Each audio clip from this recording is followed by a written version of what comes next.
Let me just read something real quick. Um, Revelation 17.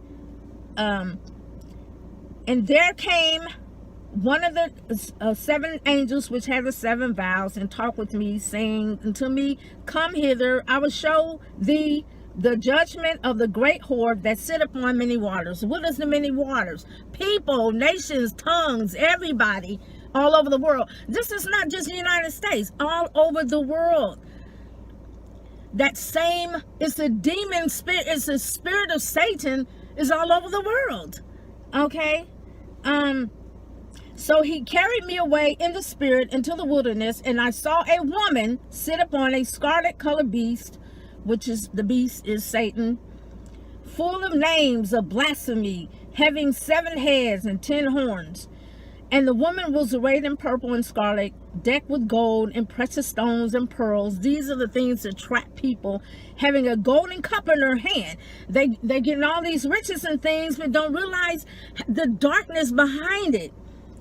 It's full of abominations and filthiness of fornication in the church, money, and upon her forehead was a name written, Mystery Babylon the Great, the mother of harlots and abominations of the earth.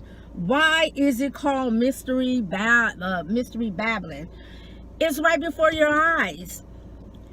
A lot of people can't see it. People who get into this know what goes behind the scenes, but there's a lot of people who's looking up to these prophets and bishops and saints. And this is all over the world. I mean, even through Africa is what I'm talking about too. They see that and they want a part of that, but they're blind because they're instead of seeking the word for themselves, they hear and they want to follow after. They want the riches, they want the money. And it's mystery because it's like you can't see it. You can see it physically, but you're not seeing behind the scenes. It's mystery Babylon, where it's spiritual. It's spiritual. And the angel said unto me, Wherefore didst thou marvel? Why are you acting surprised? Because I hear a lot of people saying, "Oh, the church is full of gays, the choir," and like he said, why are you marveling? Why is this a surprise to you? I will tell you the mystery of the woman and of the beast that carry her, which have 7 heads and horns. The beast that thou sawest was, which is the devil, when he was here, then he was cast in hell, and is not, which means he's chained up, and shall ascend out of the bottomless pit. So he's working behind the scenes. He was on the earth. And Jesus died on the cross. He took the keys of death. He said, look for these things, watch and pray. When you see it, know that I'm coming, and then it says, the beast as thou sawest was and is not, and shall ascend out of the bottomless pit, and will go into perdition, chaos. And they that dwell on the earth shall wonder, whose names were not written in the book of the life from the foundation of the world, when they behold the beast that was and is not, and yet is, though he's still alive. So I'm going to say this.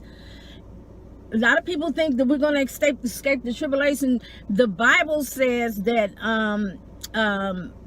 an angel told John, who are these people arrayed in white? These are they who came out of the great tribulation. Everybody said, oh, I hope I'm not here. And those who, it's deep, but I'm just saying this.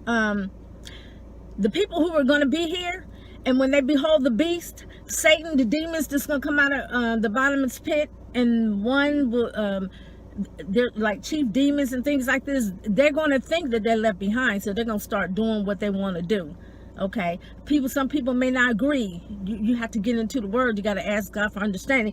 And this is what the book says, that when they behold the beast, they're going to wonder whose name is written. So don't get discouraged. God's going to keep you in that time, because you're going to have that mark of God on your forehead. He will protect you. But don't get discouraged when you see that it's coming before our eyes. Before you know it, the whole world will be like that. And the only person who's going to make it is those who choose to walk the way. He said there are going to be some hard times coming, but those who endure to the end, he said to be careful, because it may even trick the elect, the saints. You have to be wise as serpents, as Jesus said. And it says, and here is the mind which have wisdom. And it talks about the 7 heads and the 7 mountains. These are kings, and we're not just talking about kings of Africa, things like that. But even in America, where we don't have kings, but we have presidents, and we have vice presidents, and we have these leaders that are considered kings. And the let me see. And the beast that was and is not, but even is the 8th, but is of the 7th, and goeth in prediction. And these all have one mind, and shall give their power and strength unto the beast. But see, it goes into deeper and deeper, and it says, the waters which thou sawest, where the horse sitteth, are peoples and multitudes and nations and tongues. But I'm not going to stop right there, because it goes on, and it goes into deeper and deeper in other situations, because the way the book of Revelation is written, it'll talk about one portion. It might talk about the reason why Satan got kicked out of heaven, then it'll skip to something else, and then it'll go back to like in the beginning again. So it can get confusing to a lot of people. A lot of people are getting into the thing because everybody else is. Look how many people made it out of Sodom and Gomorrah. That whole city, the Bible says that city and the cities about Sodom and Gomorrah. So there's more than one city that was destroyed. Noah, when they had thousands and billions of people, the whole world was wiped out because of sin, because everything started growing and growing and growing. The same, and just like it says, the beast of what there was and is to come. It's the same spirit, that same sex spirit way back in those days. The spirits don't die. They're coming back to do the same thing, to wipe everybody out, and then put something in people's heart where they don't want to. They want to turn away, but they have everything else to blame for their situation. They get frustrated, but see, a lot of people do know the way. The prophets, the saints, not just all those who have walked hand in hand with the world, they are inside of that cup and they don't realize it, or maybe they do. The whore is drinking you. Your blood is in there. It's mingling there, and you're on your way out. You're riding on the beast. You're riding on Satan. It's a spirit, and demons are in control. And see, we keep looking at it as business, and we keep looking at it as, well, the preacher is worthy of his pay. Did God say to get it that way? He said not to go hand in hand with the world. We have to be an example. So you making deals and things like that, prophets, and people are looking at you like, wow, they in the secular world now. You on the stage where all the sin. It be some who's in that, and then they can get out of it. But just like Lot was pulled out, he was a righteous man, but the conversation around him, the Bible says, it vexed his spirit like each day. And when you be around that type of things, it's going to vex your spirit. Before you know it, you wearing lipstick, or you wearing what the world wearing, like, wow, that person looked like, woo, what kind of deal did he make? The whore is drinking. They already in it. It's already money mixed into that. So there was an agreement some type of way. You already accepted that spirit, so it's upon you.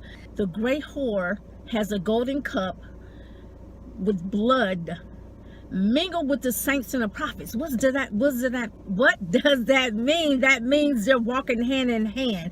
You have preachers who used to preach stay out of the world, and they have partnership with them. This is the way it is, and we see it before our eyes. I mean, I have a clothing store, this and that. I'm not talking about a particular person. I just see a lot of things, I've got movies. Did you do that movie on your own, or was the help of Hollywood? So you had to partner in some type, but you still friends of the world.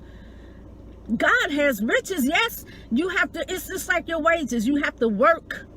You have to work for your wages. You work down here and you get paid. You're going to have all those things. But the reason why Satan is bringing forth fast money and all this things, and you can own your own business and money coming out of your ears. It's because that's what Satan knows that men seek after. It's a trap. So then you get so comfortable. Well, I got all this and I got a beautiful home to lay in. The mark of the beast is a mystery. Is something is spiritual, and you might have that mark on your head and don't even know it. I'm just saying. I'm not. You know. I'm just saying we got to be careful, because the Bible says. He left. I'm not talking to myself. Okay. So anyway, that's all I want to say. I just want to say that the saints, the prophets, the preachers, and if we don't be careful, before we know it, you know, so we keep ourselves separate from that. It's now, you ought to know it's too close now. You see it right before your eyes. They're on TV, reality TV, and I'm not saying that you have to be fornicating, whatever, but you're in there secular now. The world is watching you, and then we all have drama, and you know, like, well, we're human. No excuse. You will never understand until you really spend time with God, fasting and things. Then you'll see that you got to be different. You're thinking like, well, we're human, we're flesh, you know, it's nothing wrong with it. Okay, you said that, not God. You don't see it because you walked hand in hand in it. So I just want to say, it is what it is. The whore is drinking your blood. Your blood is in it. You're mingled with that, you know. So anyway, I just want to address that, because a lot of people saying the gays are just growing in the church. Well, it's supposed to happen like that. It should make you now say, whoa, you know, it's time to get right, because it's coming. We see it right before our eyes. He said, watch. He said, you see the signs. We saw the signs of the wars and rumors of wars, but now he said, but the time of my coming is when the world turns to Sodom and Gomorrah and the days of Noah. So that's what it is. The violence is getting more and more and more and more. God allows escape. So that's why his mercy and patience is allowing you to change, giving you space like he did in the time of Noah, his long patience. But it came a time to no end. He had to get rid of it, and it's coming to that time now. So that's all I want to say.